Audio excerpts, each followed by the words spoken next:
everyone. My name is Naveen Malik and welcome to my YouTube channel Data Architect Diaries. In today's videos, we are going to explore an important internal concept of Apache Spark, which is Spark Memory Management Internal.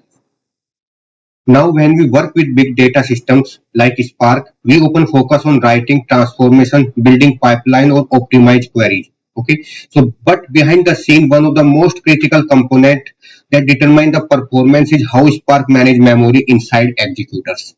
Okay, so when Spark process large data set, it needs memory for several operations, like as for the joins, aggregations, sorting, shuffling data across nodes, and caching intermediate data sets. Okay, so if memory is not managed properly, Spark job may run slower. Okay, so spill, that is also the spill data to disk or even fail with the out of memory errors. Okay, so understanding Spark memory architecture is extremely important, especially for data engineers or data architect working with large data scale data pipeline. Okay, so in this video we will break down Spark memory management from an architectural perspective so you can clearly understand, like how memory is allocated inside executors, how Spark balance computation and storage tasks, and how to unified memory models improve resource utilization.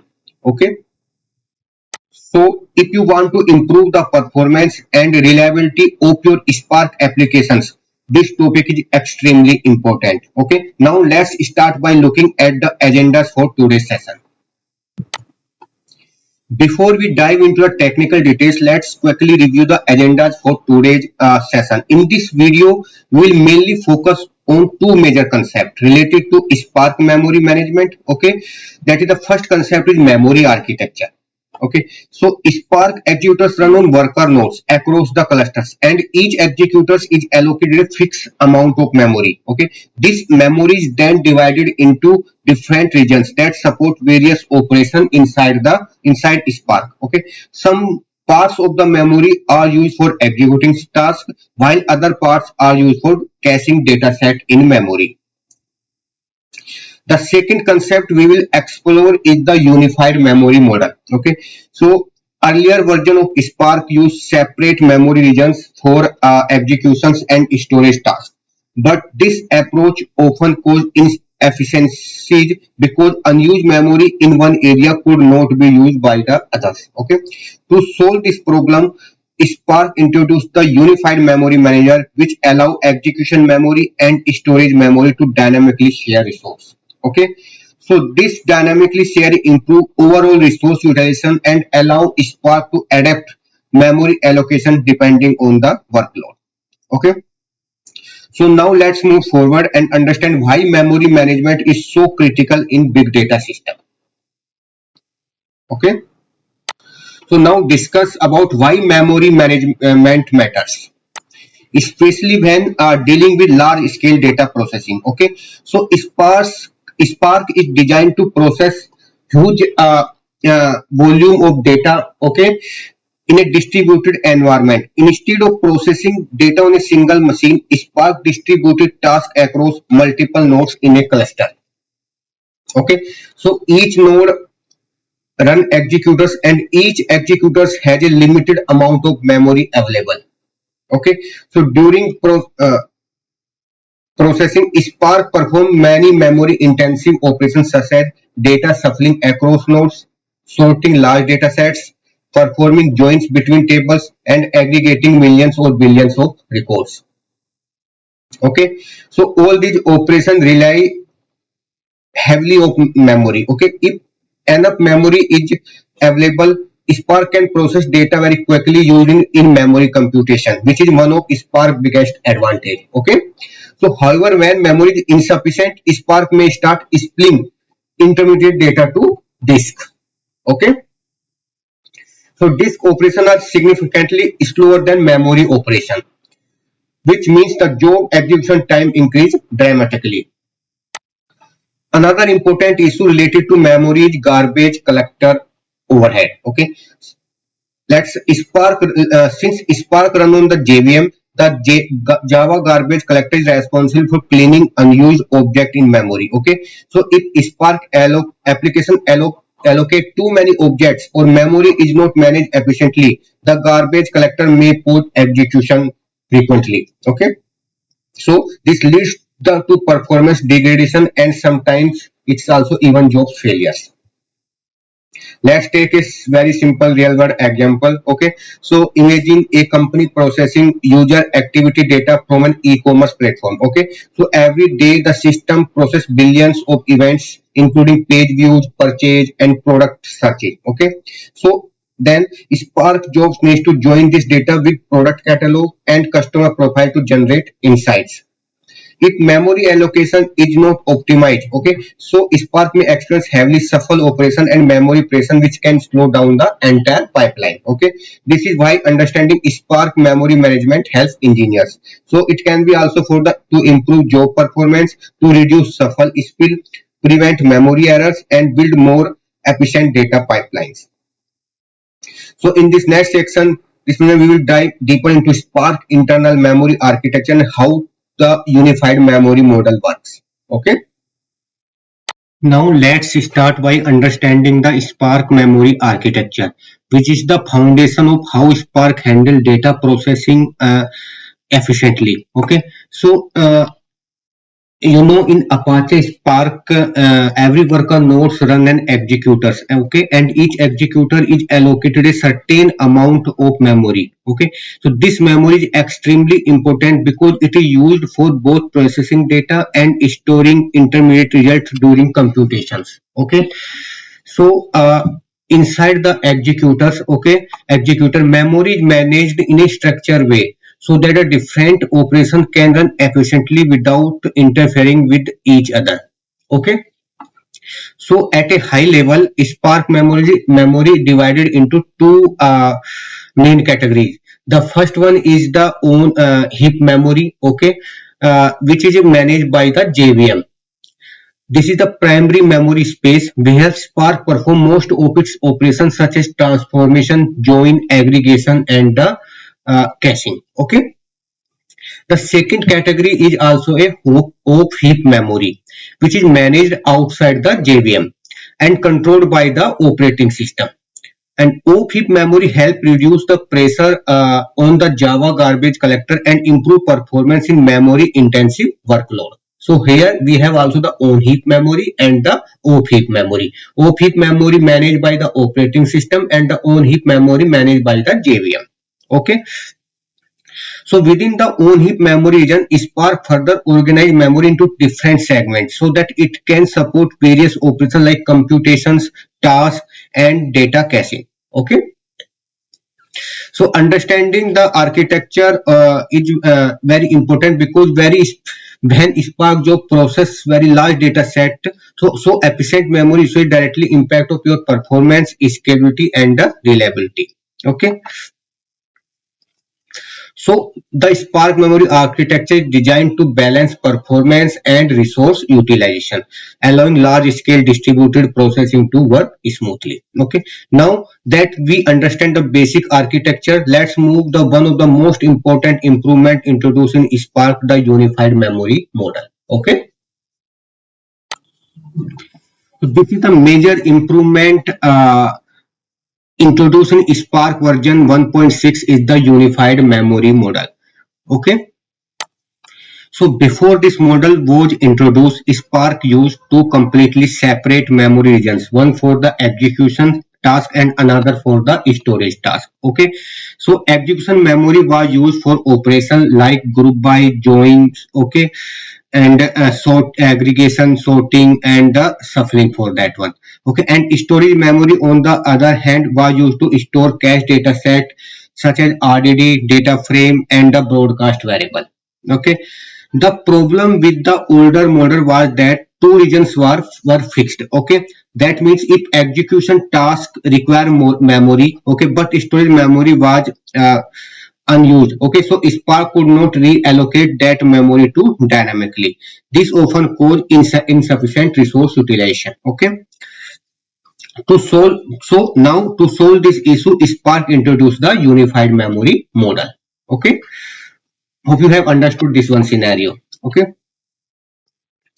Uh, So we did the unified model. Execution memory and the storage memory are part of a shared pool. Okay. This allows Spark to dynamically adjust how memory is used depending on the workload. For example, if a Spark job is performing heavy computation such as join, okay, and aggregation, execution memory can temporarily grow by borrowing space from storage memory. Similarly, if caching become more important, okay, so Spark can allocate more storage memory. So this dynamic sharing allows Spark to optimize performance and prevent memory wastage. Okay, let's take a real world example. Suppose you are running a machine learning pipeline where data sets are repeatedly reused across multiple iterations. So in this case, Spark can allocate more memory for storage so the data set remain unchanged in memory. Okay, so this flexibility is what makes the unified memory model extremely powerful. Next, let's deeper into the execution memory, which play major role during Spark transformation.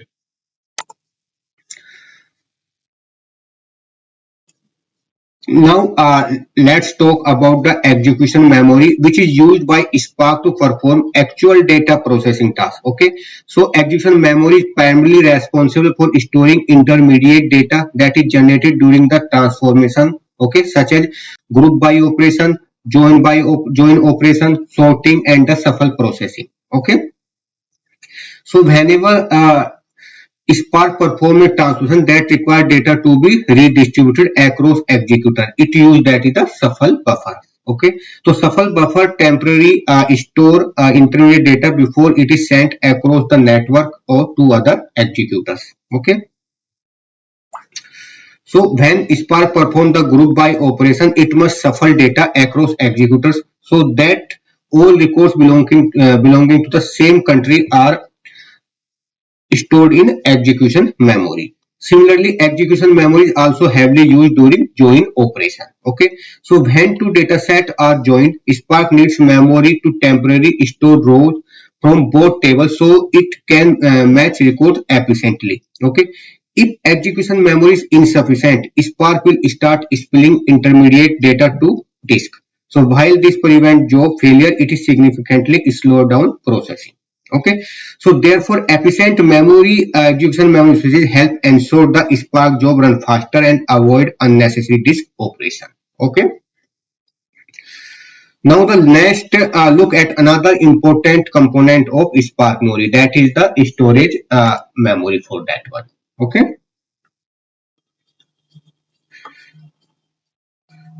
so storage memory is used to Spark to cache and persist data in memory.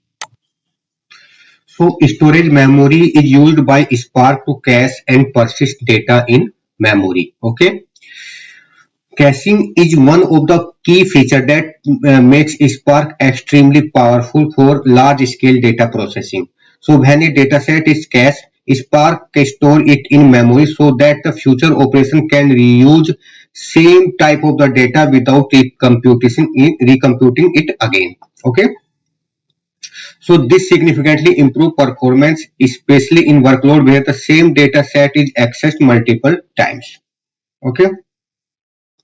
So by the caching the data set in storage memory, Spark can reuse it instantly. So storage memory is typically used to store cache data frame, persisted RDDs, and broadcast variable used in joins.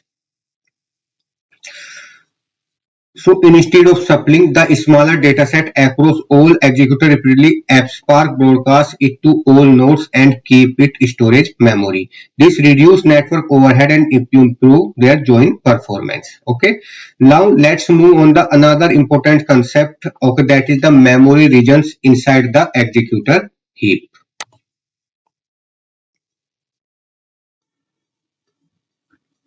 Okay.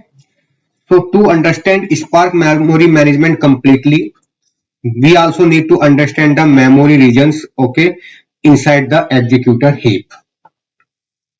Executor heap memory is the main memory space allocated, okay, to each Spark executor. This memory is configured using the parameter spark.executor.memory. Okay, so inside the heap memory, Spark divided memory into several regions. Okay, the first is also the user memory.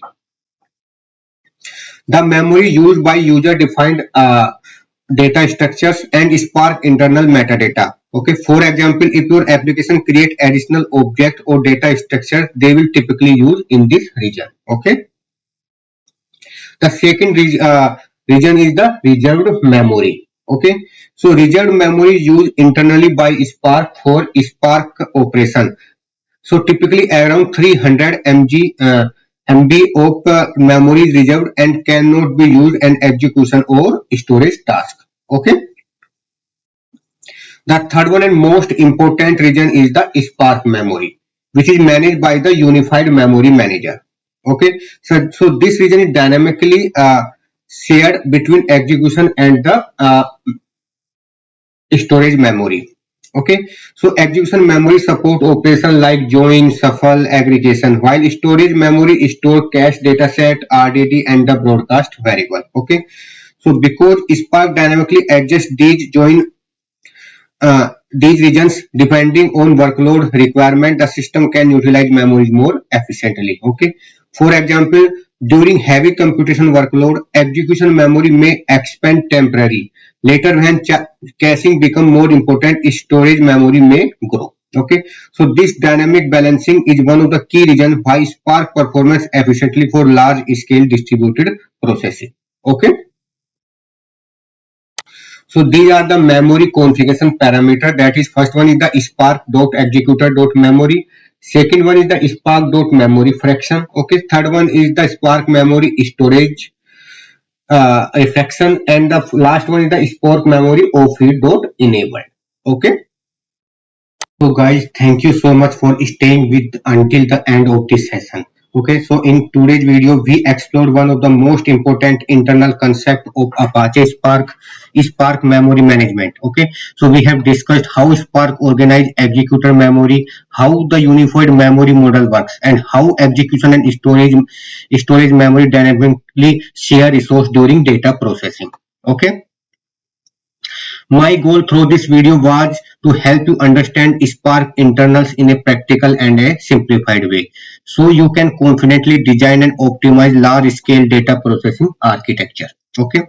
If you found this video helpful, please consider liking this video, subscribing to the channel, and share it with others who are learning data engineering or big data technology.